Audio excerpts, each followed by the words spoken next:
बंधुओं, अब हम जानते हैं कि एकादशी का व्रत किस दिन रखा जाएगा। साल 2024 का पहला एकादशी का व्रत है जो कि 7 जनवरी 2024 को रखा जाएगा।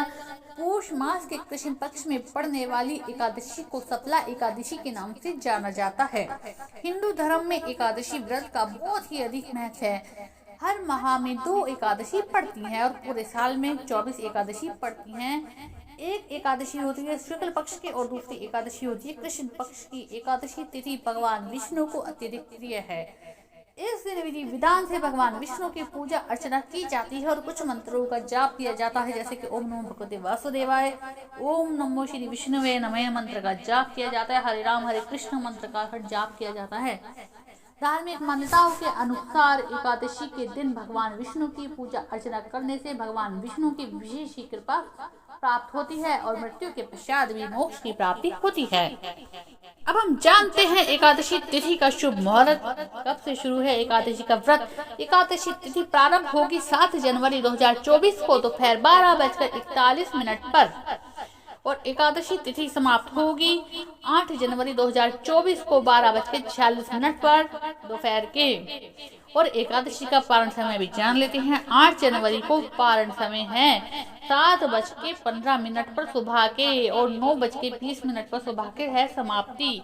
और पारण तिथि के दिन द्वादशी समाप्त हो जाएगी 11:58 पर रात के।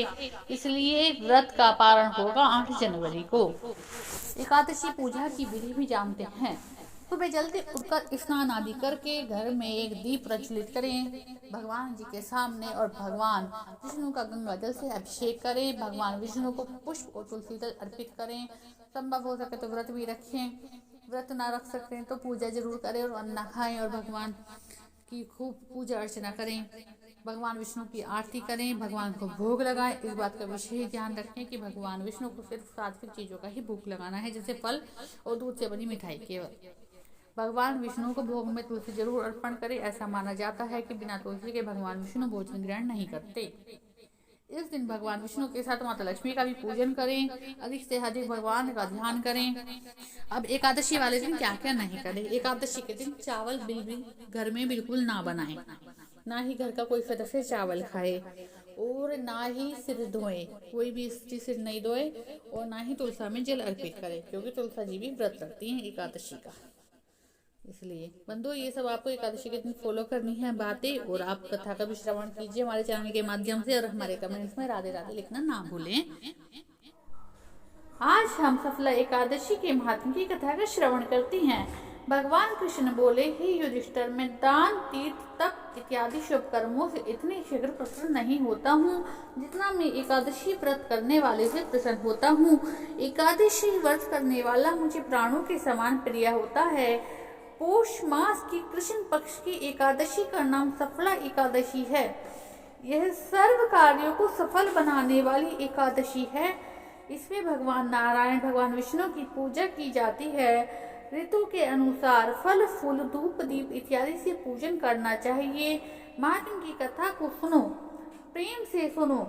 चंपावती नगरी में एक महिष्मान नाम का राजा राज्य करता था। उसके 4 पुत्र थे। बड़े पुत्र का नाम लुम्पक था। वह बड़ा ही दुराचारी था। मांस, मदिरा पर स्त्री गमन, वैश्याओं का संग इत्यादि कुकर्मों में लिप्त रहता था। पिता ने उसे अपने राज्य से निकाल दिया। वन में एक पीपल का वृक्ष था जो भगवान का अत्यधिक प्रिय वृक्ष था। सब देवताओं का क्रीड़ा स्थल भी वही था। ऐसे पतित पावन वृक्ष के सहारे लुम्पक भी रहने लगा, परंतु फिर भी उसकी चाल टेढ़ी ही रही। मतलब वह कुकर्मों में फिर भी लिप्त रहा।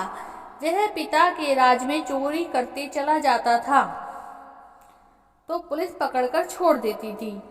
एक दिन पौष मास के कृष्ण पक्ष की दशमी की रात्रि को उसने लूटमार अत्याचार किया। तब पुलिस ने वस्त्र उतारकर उसे वन में भेज दिया। बेचारा पीपल की शरण में आ गया। इधर हेमवती पर्वत की पवन भी आ पहुंची। लुम्पक पापी के सब अंगों में गठिया रोग ने प्रवेश किया। हाथ पांव अकड़ गए।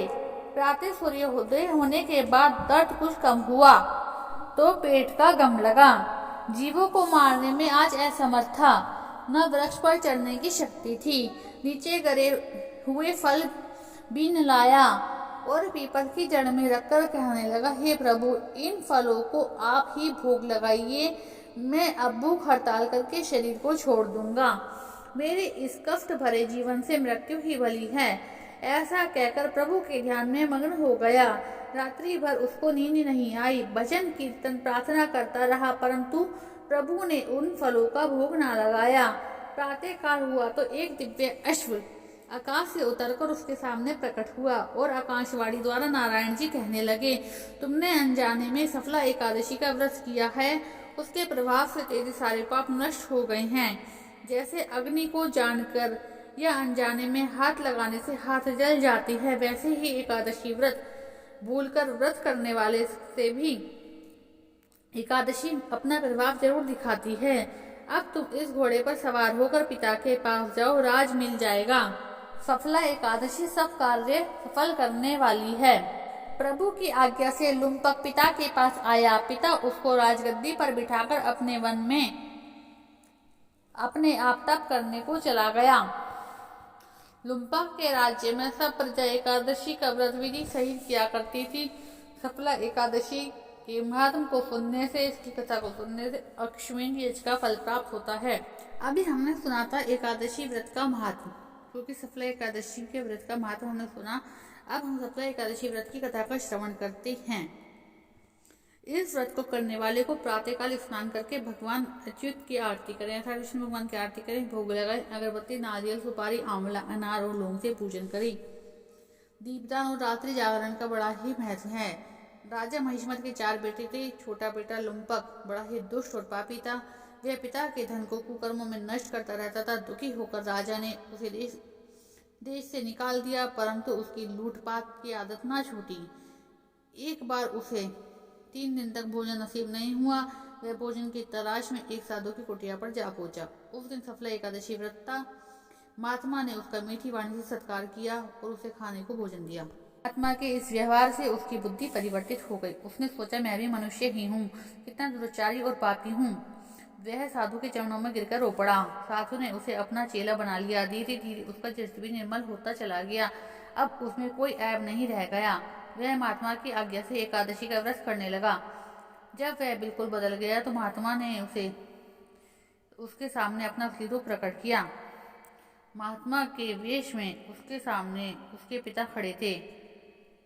लुम्पक ने राजकाज संभालकर अच्छा आदर्श प्रस्तुत किया। लुम्पक आजीवन सफला एकादशी का व्रत करने लगा। बोलो सफला एकादशी की जय, विष्णु भगवान की जय, कृष्ण भगवान की जय, एकादशी महात्मा की जय, एकादशी महारानी की जय हो।